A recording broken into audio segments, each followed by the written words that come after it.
Hey Stevie, how are you? I am fine. How are you, Matt? I'm doing well. So Linda today isn't with us. She's off at an in-person gig I think she's doing a lecture, isn't she? Yes, and showing off her new fabric line. Oh, fancy. Yes, which She'll have to, I saw some images, and it's very pretty, very nice. she'll have to bring out some of the pictures of her new fabric line here next week for everyone. That's right. That's right. We all need something to look forward to, Right? other than getting out and dancing in the street with all the world. Absolutely. So, what's the So weather let's like see. there? The weather, oh, it is a beautiful 91 degrees will be the high today. Right now it's in the 80s, and by the afternoon it'll be 91. Wow, we have rain. Well, right now the sun is trying to come out, but it won't come out because it'll rain again. We have rain scheduled for the next 4 days, and I'm in the DC area, so at least no tornadoes or anything exciting like that. So No, that no. makes me Well, happy. yep. Well, we're enjoying the good weather out here and nice green grass. We laid a sod lawn this weekend, so Braden has some grass to play on. So we're just having a good time. Well, we have so much rain here that my husband is having to cut the grass at least twice a week because every time it rains, the grass just keeps on growing and growing. But Jeez. it keeps them So busy. let's see a couple of updates for people out there who might be curious. Let me see if I can find. Oh, the 7th of May, which would be Friday. Friday is the last day for everyone out there to register for classes with kits for Run It Home May. So we end those class registrations early so we can make sure you get your kit in time for class. Also, we sent out a newsletter yesterday with some pretty big date updates for our in-person show. Here, I'm trying to pull it up right now when those dates would be. Going off the, let me see, it's probably on this one. Look up here on my phone, I can pull it up. These have to do with the registration dates for in-person road. If you are interested in taking classes for in-person road, a few things first. If you did register for classes for in-person road to California in 2021, that was postponed to 2022, and you retained the registration with us, that's okay. You've locked in the pricing, the as-then pricing for both the registration fee and the class fees, so you won't be subject to the class rate increase that will be happening. And we will be re-releasing the class listings on the 1st of July. Now, we have a lot of holes in the schedule, don't we, Stevie? Yeah, yes, we do. But we know how to plug holes. We do it every year. We do. Yes, we do. So you'll have a lot of new teachers and classes that weren't there when you registered back in August of last year. So you'll want to check those out. We will allow you to transfer if you're an existing registrant. You'll be allowed to transfer your class registrations from existing classes to any of those new classes from July 1st to July 15th at no additional class transfer fees. So we'll waive all the transfer fees. You'll be responsible for the increase, change of class prices, but no additional fees on top of that. And registration will open for everybody for Road to California 2022 in person on August 14th. So on a Saturday at 8 o'clock in the morning in August, you'll be registering and we'll be right here with you helping you out. If you are interested in the quilt contest, we're currently waiting to finalize all the sponsors because we can't run a contest without the sponsors. It's just, we monetarily cannot do that. So once we have the sponsors in place, we will let you know if there's any changes to categories, rules, et cetera, et cetera. We'll be talking about them here. Lastly, the 3 challenges we announced for 2021, which is the Twins Conspiracy and the Road Fabric Challenge, they are on for 2022. So you will have entry forms, re-release rules, the online system will be ready to go. for July 1st. So the 1st of July will be back and going. Now, I will say this is all subject to change depending on the state's reopening plans announced on June 15th. However, from what we're being told so far, we should be good to go with those dates. However, finalized dates and details will be announced sometime around June 15th. A couple It's So Road housekeeping things going on here. We did a raffle for our UFO graveyard segment, and the winner is Connie. So Connie, who submitted a UFO, won the free class from Linda, and she won the kit paid for by me. So Connie, we'll be emailing you so you can tell us which one of Linda's classes you want, where to mail the kit, and we'll take care of that registration for you. Jillian just drew the raffle winners for the last raffle, which is the one winner for the magic dots and one winner for the needle threader. Let's see here. Gwen Humphreys, you have won the magic dots. And Silver, I'm sorry if I butcher your name, but Silver Teed, you have won the needle threader. So we will get in contact with you to get your prize shipped out to you. So when we do raffles on It's So Road, that's how you're going to find out the winner. Congratulations. You should be very excited. All three of you, the Connie and the two that are getting those beautiful wood-turned prizes. Very exciting. I love giveaways. All right, so who do we have on today, Stevie? We have quilt historian and quilt dealer Julie Silber with us today. Julie is from the Bay Area of California, and she is one of my favorite people to run into at quilt shows because she gives the best hugs in the whole world, and she always has a smile on her face. So I think we ought to bring her on. I think so. What about you, Jillian? Let's get her on. I'm ready. Hug, hug, hug. Hug, hug, hug. Yes. Hi, everybody. Hi, Matt. Hi, Stevie. Glad to be here. We're excited to have you here. I really want to know is how you got started in the quilt world, and what did you do to become an expert quilt historian? I fooled a lot of people. Yes. All the time. Well, I got started collecting, and it happened in a one fell swoop. It just happened very quickly and very powerfully. I grew up in Detroit and in a very urban area, and my parents are first generation Americans, so my grandparents were European, and my grandmothers both did needlework, but no quilts. It just wasn't part of their traditions in Russia and Poland. And so I never saw a quilt that I was aware of. I must have seen them on TV, but they were certainly not part of my life. Then I graduated from college, and I followed two of my college friends who graduated a year ahead of me to San Francisco. And each of them, I stayed with each of them until I got settled, and each of them had a quilt. Linda Ruther had a quilt that her grandmother had made for her. And while it wasn't an exceptional quilt in any other way, it held an enormous amount of emotional weight with Linda. She adored her grandmother, and it meant a lot to her. And when I stayed with Pat Ferrero, my other Ann Arbor friend, Pat was a painter and artist in other media, and she had been, this is 1966, so quilts were not exactly on the radar screen particularly at that point. And Pat had gone to some thrift store or something and saw a balled up patchwork quilt in the corner and picked it up, and it was a silk, Victorian silk barn raising, log cabin barn raising in pewters and raspberry colors and mauves. It was just really incredibly beautiful, but it was silks and it was kind of falling apart. Nonetheless, the artist and Pat saw how beautiful it was and hung it on her wall. In 1966, you didn't see quilts on walls.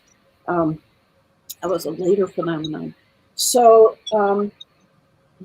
I was just incredibly struck by both quilts. And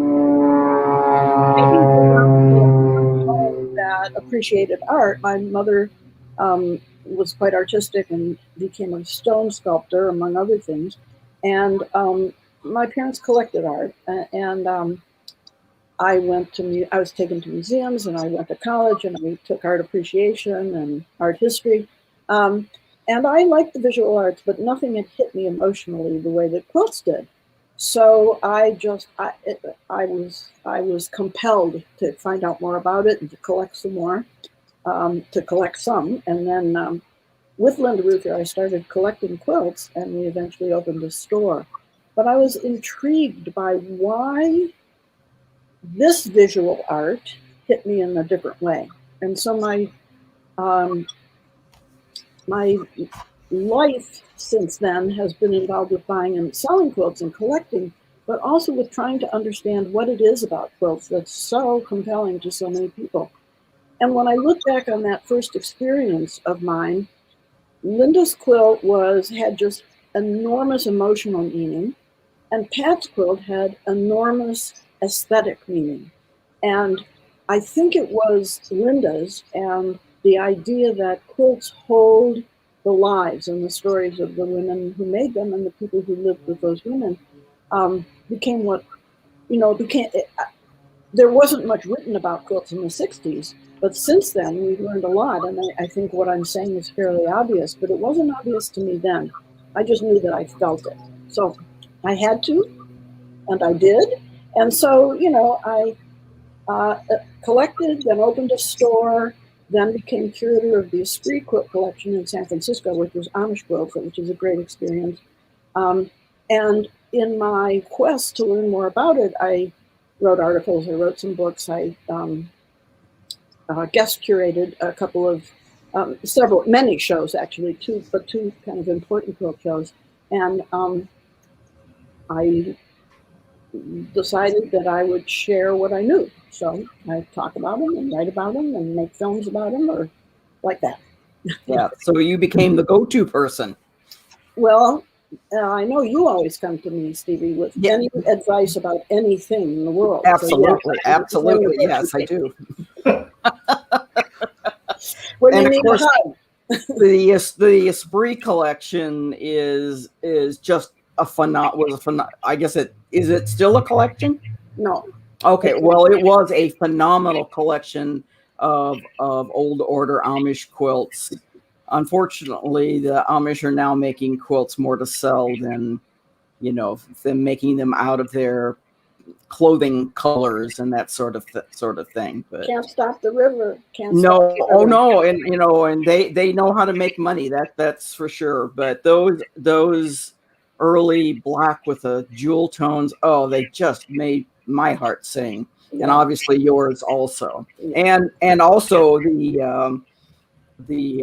I can't now. The name of the owner of that collection just went out of my head. But Doug Tompkins, and he was married to Susie Tompkins. Yes. And but the Amish collection was mainly Doug's, and I worked for him first. And then in 1990, Doug and I did an exhibition of those quilts at the Fine Arts Museum in San Francisco. And just after that, Doug and Susie, his wife, this was not a corporation, it was privately owned by them. Right. They divorced, and then Doug sold his part of the company to Susie. And after that, it had really been his. And after that, she wanted to expand the focus of the collection. She wasn't satisfied with just the Amish quilts, of which there were 300 when Doug was there. And so together with her, we expanded the focus of the collection, first with very high-style quilts like Baltimore album quilts. Mm-hmm. And then as her taste developed, because she was essentially a new collector, she moved from very high-style quilts into what we might call one-off or maverick quilts. And it was very, very interesting because I essentially worked with 3 different collections and 2 different collectors. It's fun. Wow, that is exciting. Yeah. Yes. Could you tell us a little bit about that quilt that's in the background behind you? Yeah. Because I don't think I've ever seen a quilt that had that kind of border with that kind of interior. Yeah. That's of course what, let me see if I can Well, there's a monkey in front of it, but maybe you can see the border there. Yes. It's the center is exceptionally well done and pretty and scale and color, but it is an oak leaf or something. There's nothing really unusual about the center, but the border all the way around is in fact this plaid that she created with the same colors as the center, but with strips. So all of the strips on the border are hand appliqued, and she created it. And the idea of putting a plaid-y kind of thing with such the curves and so on is just kind of brilliant, I think. I don't know where she got the idea, but I'm glad she did. Well, and the being able to keep applique strips that straight is amazing. It shows great workmanship. Yeah. What a concept, right? I mean, yes. People ask me a lot what I collect. This is in my collection. So I don't know if I already said this. I've been on another Zoom call this morning. I did a program this morning, so forgive me if I'm repeating myself. But I both buy and sell and collect.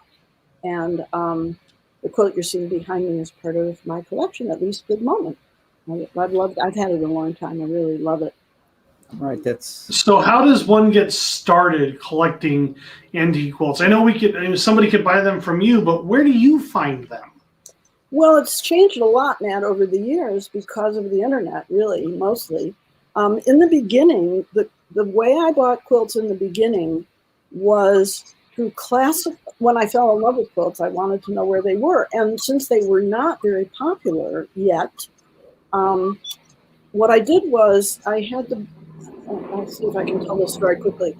I lived on a street called 28th Street in San Francisco, and the mail was delivered one day, and what was in the mail was a classified newspaper that was supposed to be delivered to 29th Street, but it mistakenly got delivered to my house. And I looked at it. It was called the Tri-State Trader, and I was in California, but it covered, I think, Michigan, Indiana, and Ohio, something like that, in the Midwest. And it was classified ads, people selling old things, and mostly antiques. And there weren't any quilts, but there was a column, wanted. And so I just put an ad in and said, wanted old quilts, my name and my address. And I started getting letters. It was really incredible. I remember the very first quilt that came to me, so this would be 1966 or 7. Very first quilt that came to me was a photograph of a double wedding ring with a pink background. It was in perfect shape, and the woman wanted $10 for it. And even then, that was only a little bit of money. And it actually, I corresponded with her, and I could tell that she really, I think it was her mother's quilt, and she was selling it because she needed the money. So I sent her more because I thought that would be the right thing to do. And I got lots and lots and lots and lots of offers, most of which I bought. And that, with combined with going around to antique stores and hoping I would find something locally, that actually became, I didn't know I was going to open a store 4 years later, but that became the kind of core inventory of my store. When you have a store, then people get to know you, and they bring you things. They hear about you and they sell you things. I did a lot of handwritten. It occurred to me once that it would be interesting to kind of publish all the letters that I got and my correspondence with some of these older women who I got to know. Some of them were pickers. In those days, housewives sometimes, in order to add to their income, would go around to garage sales and tag sales and stuff and buy things and then sell them to antique dealers. And I met a few of those people as well. And, any which way I could buy them, I went to antique shows and went to thrift stores, anything. And then this mail thing. And eventually the store. And then once the internet got going, it changed everything. It absolutely changed everything. So I've lectured for a long time. And so when I would travel somewhere to lecture, and the host group would say to me, you're coming in a day early, what would you like to do on the day before your talk? I'd say antiquing. and, and, you know, any way I could find them was how I got them. And now it's very easy, actually. It's not easy to get great ones. And I really try to, I keep my inventory quilts in very good condition, and I'm particularly interested in exceptionally good or rare or early or odd. I like odd things. That's why I like Stevie. So That's right. That's why we like each other. You had mentioned, you know, the pink double wedding ring. She wanted $10, and you paid her more. How do you value an antique quilt? well, Without getting too much into the details, and you know.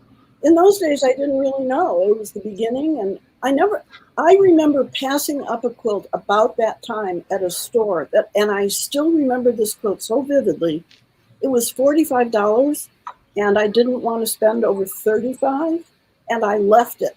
It was a Pennsylvania black and yellow log cabin that was spectacular and crisp, and I left it for $45. But when I was collecting, I had no idea. There was nothing to compare things to. When I got into the business, I was part of creating the market, and I became an appraiser. I'm an appraiser by way of being an expert and having 45 or 50 years of experience. So now I can appraise a quilt because I keep up with the market all the time. Because I'm a dealer, I know, you know, the market changes a lot.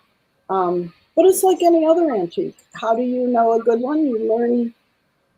And when you're a dealer, you have, you know, I have to know the prices in order to make any money. As a collector, I'm not so interested in buying something for profit. I'm just interested in getting it for me. Yes, I remember one quilt that you own that's chickens or ducks or something that we borrowed, and we did a special exhibit at Road. We asked people to make goofy that one quilts off of that. You're using that quilt as an inspiration, and yeah, I just went crazy. I think mine is ducks, and I just thought, you know, I did Lord Love a Duck. I did all kinds of stuff. Yeah. That's a wild quilt. I wish I could post a picture of it for people, but yes, it is actually part of one of the lectures that I'm giving for you all. Zoom talk. Great. I think it's part of Keeping Them in Stitches, America's Funniest Quilts, and it is a very funny quilt. Yes, yes, it is. It is really odd. Yeah. So, I understand that you hang out with some interesting people, or you're involved in a very interesting endeavor online with several quilt historians that I know from going to Point Bonita from years back. But can you tell us a little bit about that? Yeah, thanks for asking about that. It's so much fun. Let's see if I can tell you quickly. A couple months into the pandemic, when it became clear that it was not going to end anytime soon, some of us got kind of isolated and lonely. And Barbara Brackman, for reasons unknown, I mean, I don't know why she chose why I was chosen of the other 5. But in any case, there were 6 of us that got together every Monday at dinner time for about an hour. And at first we were talking about personal things and the pandemic and what this and that and the other thing. And we were getting close to the lead up to the election, and all of us were interested in politics, and we talked about that. And then we were going to meet every 2 weeks, and it was so much fun the first time that we thought we'd meet every week. And after a while, the personal and political conversations started to fall away, especially after the election. And so we started, just because we're all interested in quilts, somebody would bring a quilt and share it, put it up on screen, and say something like, "I've never seen this border before. Have any of you?" And the 6 of us, and let me say who they are: Barbara Brackman, let me hope I can get them all, Mary Kay Waldvogel, Lynn Bassett, Alden O'Brien, who's the textile curator at the DAR Museum, Daughter of American Revolution Museum in Washington, and Debbie Cooney, who's an expert in quilts from your area, Stevie. And we kind of come at it from different angles. They're actually scholars, and I am not an official scholar by any means, but I have access to a lot of things and I have a lot of experience. So we just found that as people, any one of us brought a quilt to talk about, everybody had something else to add. And it was getting not only fun, but really, really enlightening and educational. And after we did that kind of thing for a few months, I think it was me, somebody said, let's share this with the world. I mean, we could put the personal and political aside and just do quilt stuff. And everybody thought it was a good idea. And Barbara named it, Of course, in an inimitable way, 6 Quilts, 6 Know-It-Alls. And so we've done 3 episodes, and that's what we do. Each one of us picks a quilt without telling the others what it is, and we record a session where each of us takes 7 or 8 or 9 minutes to discuss what we found, and then leaves 6 or 7 minutes for all of us to talk about that and try to solve mysteries or ooh and ah over new discoveries. And we're just having a ball. We're learning a lot from each other. Two of the know-it-alls are costume experts, and that brings, for me, a lot of new territory having to do with fabrics and how they are made and all kinds of things about early textile history that I've learned a lot. And people, we've invited people, and people are coming and enjoying it as well. There is a free episode. They've all been free up until now, although we are gonna start selling tickets. But there's a free episode. If you go to, is it on YouTube? It is on YouTube, and let me think where you can find where it is. Quiltdistrict.com. Okay. If they go there, that's Tara Miller's website, but she's hosting the 6 Know-It-Alls page, and that'll tell you how to get to the episode you can see, and people can tune in and see if they like it and if they want to continue with us. We're having a ball. Great. Well, tell us a little bit about the lectures you're going to do for Road at Home. Yeah, 2 lectures. One called Mark My Words, Textiles and Text. So all about quilts that have words on them somehow, letters, words, numbers on them somehow. And the second one is called Keeping Them in Stitches, America's Funniest Quilts. Let's see. Let's look at some images from that first one. I think, Mark My Words. So I've just brought a couple of slides for each lecture.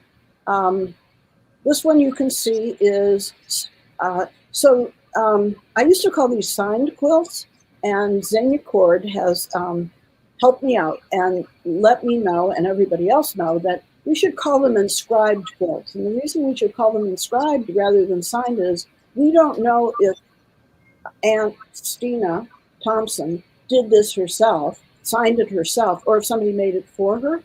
So if you say inscribed, you're not distinguishing a motive or the reason for the words. So here's just lots of quilts are signed, and some tell us more than that. In this case, she tells us how old she was, or somebody tells us how old she was. Let's see the next one. I'm sure she appreciated that. Yeah. So, quilts follow us from birth to death, and this is part of a crazy quilt that's a family history. Every block, in fact, has embroidered events in the lives of the people who made this quilt for one family. There's one that tells us who eloped and when, and who had a bas mitzvah as a Jewish family. In any case, this was one of the blocks, and with embroidery you can pretty much write. And this is the memorial block. There were happy blocks in the quilt and not so happy blocks in the quilt. See the next one. Have any idea what this was made of? Oh, I don't know. You don't? Come on, think about it, Matt. I'm gonna, I'll give you a minute. But so, t-shirt quilt. There you go. So tobacco sacks, I have learned, are very small from the turn of the century. This is Southern quilt from the turn of the century, and they're not very big. and they tend to be completely white rather than being printed with the name of the company or something. And so somebody took the tobacco sacks, dyed them at home, both this walnutty color or mahogany or whatever you want to call it, and the gold or cheddar as it's popularly called, and pieced in these letters. And I mean, if she didn't have a sense of humor, she or he, I don't know who does. I think it's hilarious. And Yes. I'm showing it here in the Mark My Words talk, but it could as easily go in the America's Funniest Quilt. Let's see the next one. There you go. Old Glory. That's the whole quilt. Just The glory hole. Oh, God, Steve. Hey, Matt, can you edit that? Yeah, we're live. It's beautifully embroidered. I didn't show a detail, but it's beautifully embroidered with these kind of embellished letters, and that's the whole quilt. It's really great. I think that we're moving on then to America's Funniest Quilts, keeping them in stitches, America's Funniest Quilts. And again, I've picked just a few images out of many, because women are funny. And we put our whole selves into our quilts, she said, not being a quilt maker. You put your whole selves into your quilts, and women always have. And so why not funny? We're funny, let's put funny in. Let's see the first one. Ugly Club. So this is part of a Victorian crazy quilt, and that would be a silk screened silk piece. Now, usually the silk pieces that have words on them in crazy quilts are much more serious. They're kind of political, like a political campaign. Vote for George Harrison or whoever the Harrison was. John Lennon, you could vote for John Lennon. But every once in a while we see something pretty funny, and obviously they intended it. The words underneath, I'm guessing, and I'm quite sure, are the same, mean ugly club in Latin. And it must have been a university club with very ugly people. Let's see the next one. Yep. Here's a stinker. Let's see the detail, which is the next slide. It really is skunks. And for a long time, I wondered if it was a kit or a pattern, because I've never seen one, but it just seemed like, I don't think it is. I think it's an original, and it's black and white, clearly. It's Southern. I bought this from Kathy Sullivan, who's in North Carolina, and I think she bought it there. But let's go, can we go back, Jillian? Yeah. There they are. All 20 of them. Stevie, I'm telling you, Matt, this quilt really stinks. Okay. Let's go past the detail, and I think to the last one I've chosen. Oh my God, maybe it's not the last, but it is one of the weirdest. This is a quilt that I know nothing about, except what you see is what you get. But I have made up a story about it. As an historian, I try to distinguish between when I really have a fact about, remember facts? When I actually have a fact about something, when it's documented. When I don't, we all have the luxury of making up stories, and in this case, I'm making it up. So I think this quilt maker had a sense of humor, and here's what I think. Does my cursor show? No. It doesn't. Okay. So around the outside of the center section are harlequin diamonds that are made into harlequins, but every one of them is made into a duck or something, some kind of bird going around the outside. You can see that. Now the two big images in the bottom center, I think are supposed to be peacocks or something like that. This woman had her own idea of what birds look like. Then in the very center, and the major image in the quilt is what, I don't know what, an eagle, but it's a bird. It's definitely a bird. So she made a quilt of birds. And then look in the ring around the center to the left. Anyway, I can't point to them, but I think those are badminton birdies. And I think she was making a joke. I think she was making a joke. I don't know, but that's what I think. And then she just made this insane quilt that just makes me smile every time I look at it. And did I include one more? She could be our friend, Julie. What'd you say?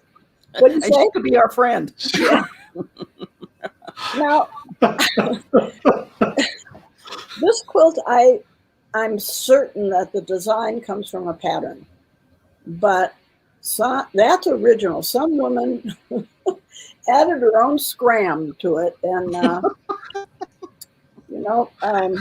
except for Charlotte and her web, I too don't like spiders, and when I see one, I tell them to scram. So this is just a little taste of what kinds of things I'll be showing in those talks, and glad for the opportunity to give you guys a taste. Oh, I love them. They're fantastic. Yes. Yeah. Really fun. And for you two that had your mind in the gutter, a glory hole is a glass blowing technique. Of course it is. It is. You're right. In the glass. Right, in the Stevie. furnace. I have a suggestion for you. Go outside and ask the first 10 people you see what a glory hole is. Now, did you know about the glass blowing technique? Yes. It is a glory hole, but that's not where you get the glass from when you blow glass. That's where you put the piece in as you're working on it. It's to heat it back up. It's a sweet spot in there.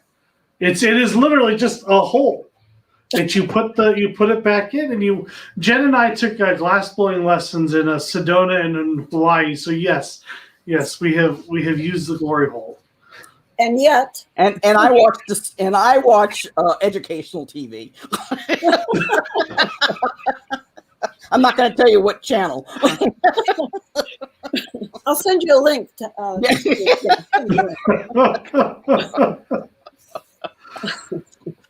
Well, wonderful. Julie is teaching those two lectures, SAL02, Keeping Them in Stitches, America's Funniest Quilts. That's Saturday, as well as SAL06, Mark My Words, Textiles and Text. That's also Saturday in the afternoon. So if you want to register for them, go to our website, which is road2ca.com, and register for them today. Yeah, register. Absolutely, register, sign up. If you want to reach me for any reason, I go through my website, which is www.juliesilberquilts.com, and you can email me through there. And I hope you'll look at quiltdistrict.com and go take a look at the 6 know-it-alls. It's a lot of fun. That's great. Yeah, it's been great having you, Julie. Thank you. Oh, it's so wonderful to see you. Thank you for taking the time out of your day to meet with us. Yeah, I got to go to the glory hole. Yeah.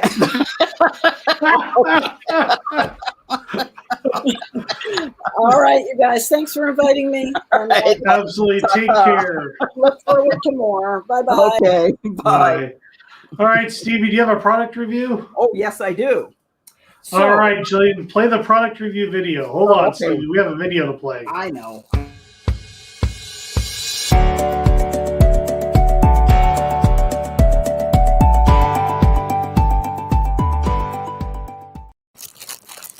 All right, what do you got for us? I have Mountain Mist, blue ribbon, all cotton batting.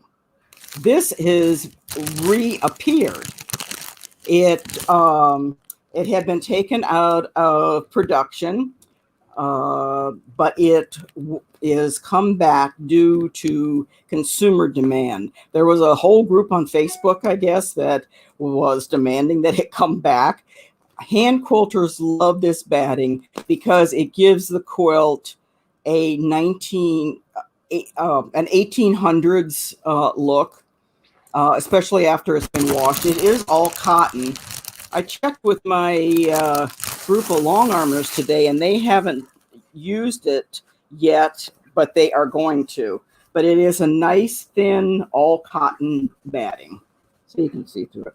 So, and you can use it both for hand and for machine, and you just need to quilt it 2 inches apart, no farther away than that. And since I had nothing else to do last night, I measured, and 3 fingers on my hand is 2 inches. So if you measure that, if you're doing your quilting, you can use your 3 fingers to march along to make sure that you are quilting at least that tight. So otherwise, the batting does not hold up to the wash, but it does give a beautiful look. So we really thank Mountain Mist, or now it's Fibric is the actual company name. It's what?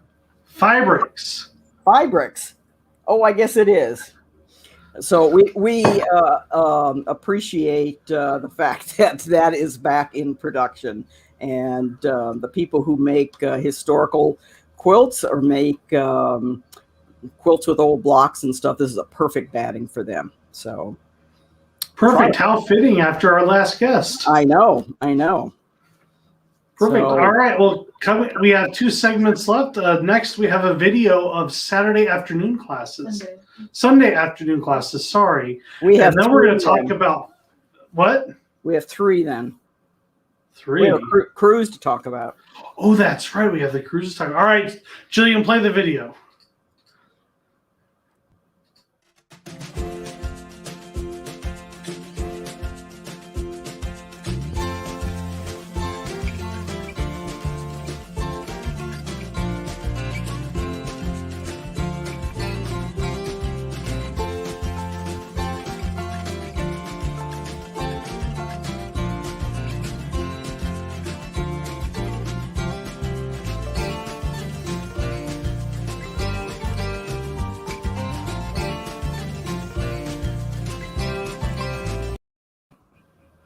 All right, Stevie.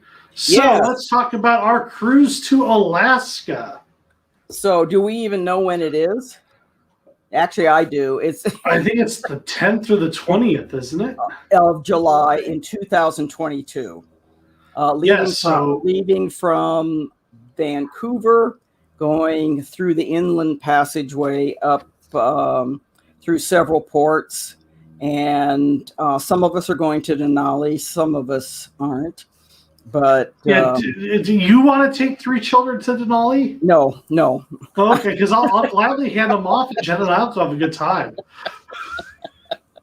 So, as usual on a quilt cruise, there are quilt classes, and those are held the days that we are at sea. And I am one of the teachers. I'm going to be teaching Dorset buttons and 2 English paper piecing patterns. One is clamshells, and the trick on that one is getting them lined up, because that is easier now with a tool I found.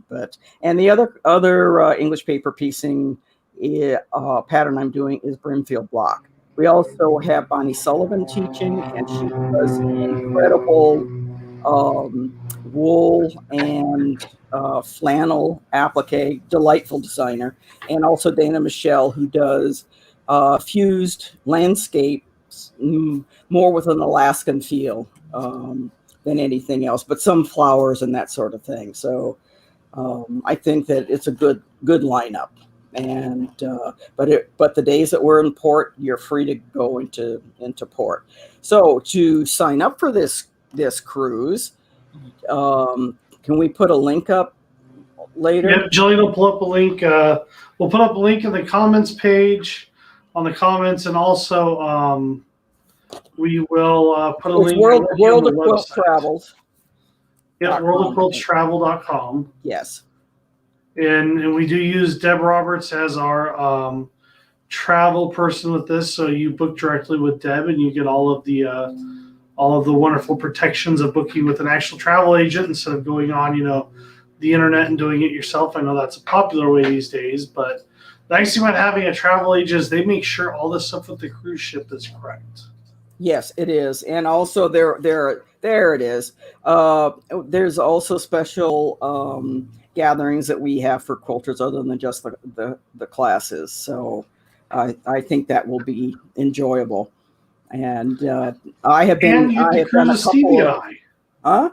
You get to see They the get two to of cruise us. with us. Yes, that's right. Yes, but I've done several Alaskan cruises, and this one has a great itinerary. So encourage you to look it up and sign up just so that you can be part of whatever it is that Matt and I are. and I have lots of my family is coming, and lots of Matt's family is also coming. So it should be a fun event. Oh, we're gonna have a great time. Yes, we are. All right. So the next section, we're calling it completed road projects, but I think it's more like bragging rights. So we're gonna pull them up. We have 2 here. We're gonna do 2 a week, and you can enter these things on the Google form. Jillian will put the link up here in just a minute. But basically what we're doing is we're talking about finished projects that you've done in classes at either Road to California or at Road at Home. So here in just a second, Jillian's going to throw them online up here for us to take a look at as she does this part with us. All right, there is the link. And we'll, of course, put it in the comments, which she's doing right now. All right, Jillian, let's see these finished projects. All right, this is the first one. This Sally submitted this one. She calls it Gems. She's not sure of the name. She's not sure of the name, so there's a question mark there. And she made this at Run at Home in January. This is an MJ Kinman block. Yes. If you don't know who MJ is, she is famous for her jewels. Fabric jewels. Fabric jewel, yes, fabric jewels. Not the Queen's jewels, fabric jewels. Right. So this is a fantastic one, and I congratulate her on finishing the block, and I hope That's she makes beautiful. many more. Beautiful. It's gorgeous. I love the tones. I think if you take a class with MJ, you really learn the how to make the jewels with using the different colors so you get the right And look values. reflection. And values. Yep. Yes. All right, Stevie, Jillian, let's throw up the next one. All right, so this one is Wow. I think Lay did this one. You know who? Hey, all right. Here's some trivia for you, Stevie. Since you picked the classes, who did she take this class with? Because she made this in 2020. Oh, it must have been Carrie. It was Rosa. Rosa. Oh, yes, Rosa yes. Okay, had her yes. Hawaiian applique class. Carrie Yeah. Fondy also teaches a lot of Hawaiian applique classes. She's offering them at Rhode in 2022. So she made this with the applique method, and she designed it in class. I love this one. Wow. It's amazing. All that handwork. Oh my goodness. Now the applique tools are great to use. I use those when I applique myself, but I'm not designing and creating something like that. Wow, that is very impressive.